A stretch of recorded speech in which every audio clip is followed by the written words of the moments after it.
तो ये माफियाओं के हितैषी लोगों को फिर जनता क्यों समर्थन कर देती है? भाइयों बहनों, ये जितने माफिया हैं ये सब भस्मासुर हैं, भस्मासुर। और इन भस्मासुरों को जो भी पालेगा वह अपने विनाश का रास्ता ही तैयार करेगा और इनको कभी भी प्रश्रय नहीं दिया जाना चाहिए। और भस्मासुर को भी प्रश्रय देने वाले लोग भी महाभस्मासुर हैं। इसलिए सतर्कता और सावधानी के लिए आपके बीच आज मैं स्वयं यहां भाटपारा रानी में आया हूं, आप सबसे अनुरोध करने के लिए। एक तरफ विकास की सोच के साथ हर गरीब को मकान मिले, हर गरीब को शौचालय मिले, हर गरीब को बिजली का कनेक्शन मिले, हर गरीब को आयुष्मान भारत में 5 लाख रुपए की स्वास्थ्य बीमा का कवर मिले, हर गरीब को पेंशन की सुविधा का लाभ मिले, विधवाओं को विधवा पेंशन, वृद्धाओं को वृद्धा पेंशन, दिव्यांगों को दिव्यांगजन पेंशन का लाभ मिले। बड़े बड़े विकास के बड़े बड़े प्रोजेक्ट, कहीं मेडिकल कॉलेज, कहीं महाविद्यालय, कहीं विश्वविद्यालय, ये सभी निर्माण कार्य जहां प्रारंभ हो रहे हैं, वहीं दूसरी ओर प्रदेश सरकार इस कार्य के लिए भी पूरी मजबूती के साथ और पूरी प्रतिबद्धता के साथ कार्य कर रही है कि हम लोग उत्तर प्रदेश के अंदर प्रदेश के युवाओं के साथ खिलवाड़ करने की छूट किसी को नहीं देंगे। महिला सुरक्षा हो या महिला कल्याण, प्रदेश सरकार की सर्वोच्च प्राथमिकता का विषय है। साथ साथ युवाओं के उत्थान के लिए प्रदेश सरकार कार्य कर रही है। भाइयों बहनों, आपने देखा होगा प्रदेश सरकार ने कोरोना महामारी के दौरान पूरे प्रदेश के अंदर फ्री में टेस्ट, फ्री में उपचार, फ्री में अन्न योजना और सबको वैक्सीन, फ्री में वैक्सीन भी सबको दिया। कितने लोगों ने वैक्सीन लगाया है यहां पे? सभी लोगों ने, बहुत अच्छे हैं आप लोग। आपने वैक्सीन लगाया है, आपका मैं अभिनंदन करता हूं। जो लोग अभी तक वैक्सीन नहीं लिए हैं उनको बोलो वे भी वैक्सीन जरूर ले लें।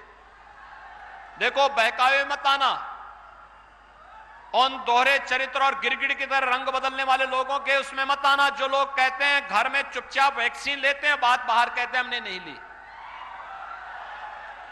और मैंने तभी कहा था रे कुछ तो अब्बा जान से सीखे होते कि वैक्सीन लेने का प्रभाव क्या पड़ता है। लेकिन भाइयों बहनों, वैक्सीन आपने लिया है, बहुत अच्छा किया है। और मैं आप सबसे कहूंगा, कोरोना वॉरियर्स के रूप में आप सबकी जिम्मेदारी बनती है, राष्ट्रीय प्रोग्राम है ये। हर एक व्यक्ति को बचाने की, मानवता को बचाने की कवायद है। और इसलिए मानवता को बचाने के सर्वश्रेष्ठ अभियान में प्रधानमंत्री मोदी जी के नेतृत्व और उनके मार्गदर्शन में हर एक भारतवासी का दायित्व बनता है कि जिन लोगों ने अभी तक वैक्सीन नहीं ली है उन लोगों को भी वैक्सीन लेने के लिए हम प्रेरित करें, वे लोग भी वैक्सीन ले लें। एक सुरक्षा कवच प्राप्त होगा। एक तरफ वैक्सीन और कोरोना कालखंड में स्कूल कॉलेजेस बंद हुए, मैं देखता था हमारा युवा पढ़ाई करना चाहता है लेकिन स्कूल कॉलेज बंद हैं। बहुत सारे युवाओं के पास स्मार्टफोन या टैबलेट नहीं थे और इसलिए प्रदेश सरकार ने तय किया है कि हम लोग उत्तर प्रदेश के स्नातकोत्तर, ITI, polytechnic, nursing college, pharmacy college, medical college, engineering college, इन सभी संस्थानों में पढ़ने वाले हर युवा को, जिनकी संख्या 1 करोड़ है, उस 1 करोड़ युवा को टैबलेट या स्मार्टफोन देंगे। प्रदेश सरकार इसको देगी और अगले महीने से हमारे माननीय सांसद और विधायकगण जगह जगह जाकर कैंप लगा करके उन युवाओं को स्कूल कॉलेजेस में देने का काम करेंगे। लेकिन साथ साथ हमने ये भी तय किया है भाइयों बहनों, युवाओं के जीवन के साथ कोई खिलवाड़ करेगा तो फिर उसको सोच लेना चाहिए कि इसके बाद क्या होगा। उत्तर प्रदेश के युवाओं के साथ किसी को भी खिलवाड़ करने की छूट नहीं देंगे। विगत 4.5 वर्ष में 4.5 लाख नौजवानों को सरकारी नौकरी दी गई और अच्छी कानून व्यवस्था के कारण प्रदेश के अंदर हर एक नौजवान के लिए नौकरी की संभावना को आगे बढ़ा करके 1,61,00,000 से अधिक नौजवानों को नौकरी और रोजगार की सुविधा प्रदेश में प्रदान की गई। एक जनपद एक उत्पाद और विश्वकर्मा श्रम सम्मान के माध्यम से स्वतः रोजगार के साथ 60 लाख से अधिक लोगों को जोड़ने का कार्य हुआ। नौकरी हो या कोई भी टेस्ट, पूरी पारदर्शी और ईमानदार तरीके से आगे बढ़ना चाहिए। आज सुबह जब मुझे एक समाचार मिला कि बीटीसी टीईटी का टेस्ट था, एक गिरोह कहीं से उसने पेपर लीक किया। हमने कहा पूरे पेपर को अभी निरस्त करो, पूरे गिरोह को गिरफ्तार कर लो, उन सभी बच्चों को सकुशल उनके घरों तक पहुंचाओ। 1 महीने के अंदर पारदर्शी तरीके से फिर से परीक्षा आयोजित करो। किसी भी बच्चे से कोई शुल्क अतिरिक्त नहीं लेंगे, उनके आने जाने की फ्री में व्यवस्था देंगे या उन बच्चों का जो आई कार्ड होगा उत्तर प्रदेश परिवहन निगम की बसेज में फ्री में आने जाने की सुविधा उसके माध्यम से उन बच्चों को प्राप्त होगी। ये सुविधा तो, लेकिन जिन लोगों ने ये शरारत की है वे भी सुन लें, उनके खिलाफ गैंगस्टर के तहत मुकदमा दर्ज हो रहा है और उनकी संपत्ति को जब्त कराने और राष्ट्रीय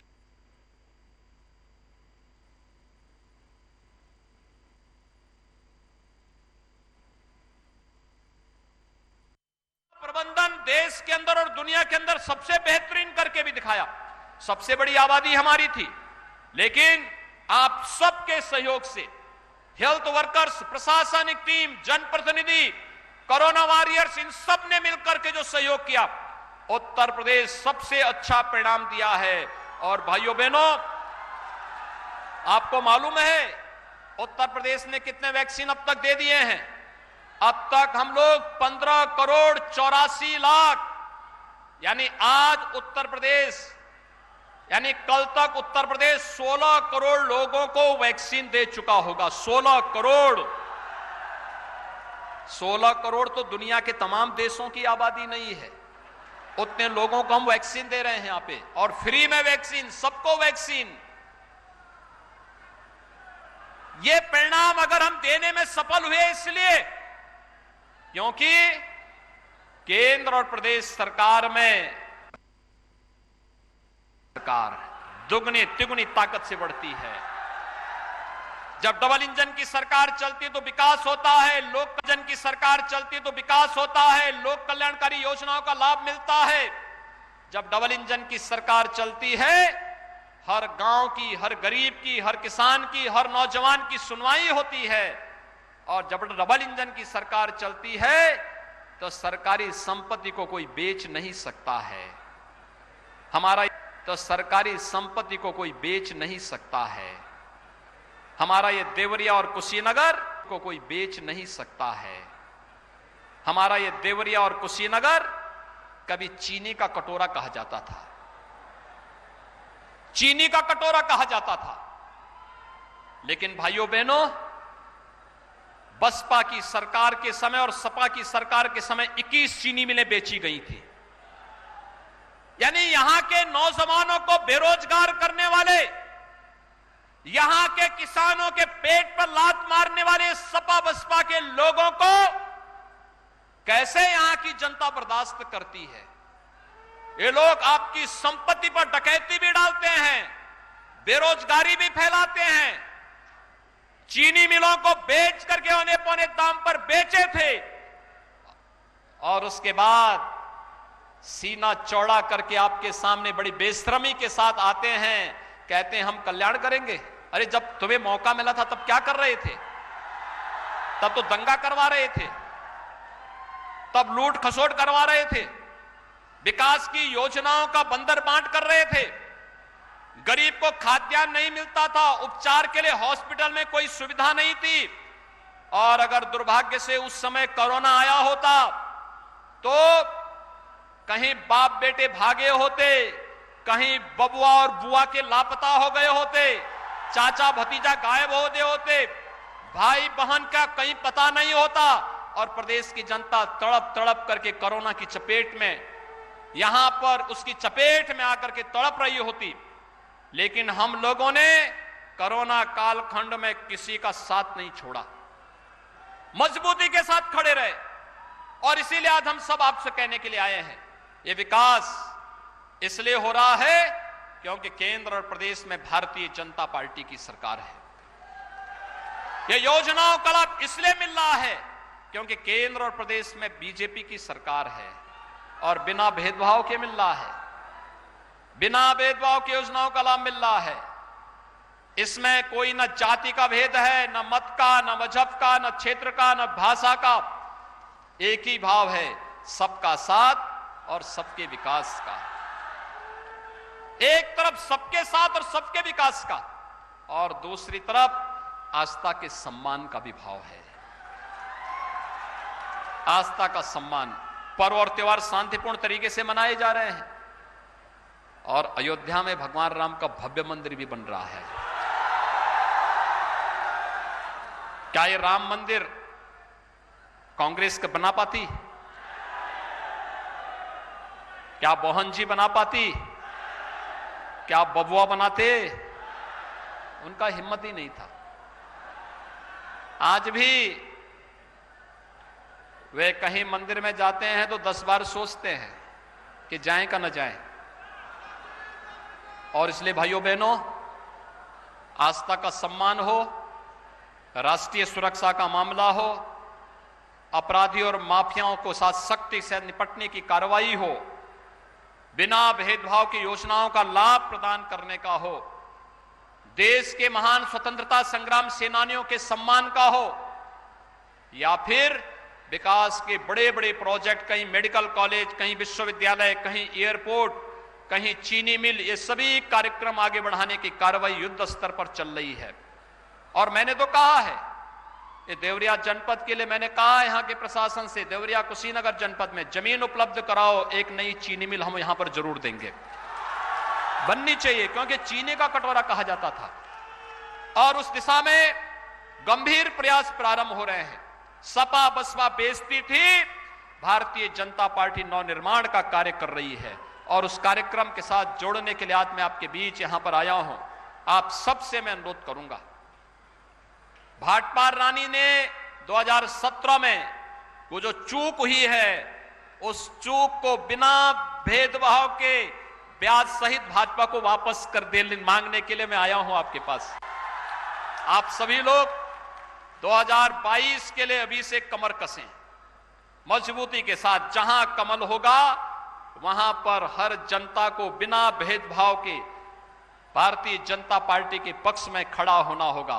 और जब ये संकल्प के साथ हम आगे बढ़ेंगे तो विकास भाइयों बहनों आपके चरणों में चूमता हुआ दिखाई दे।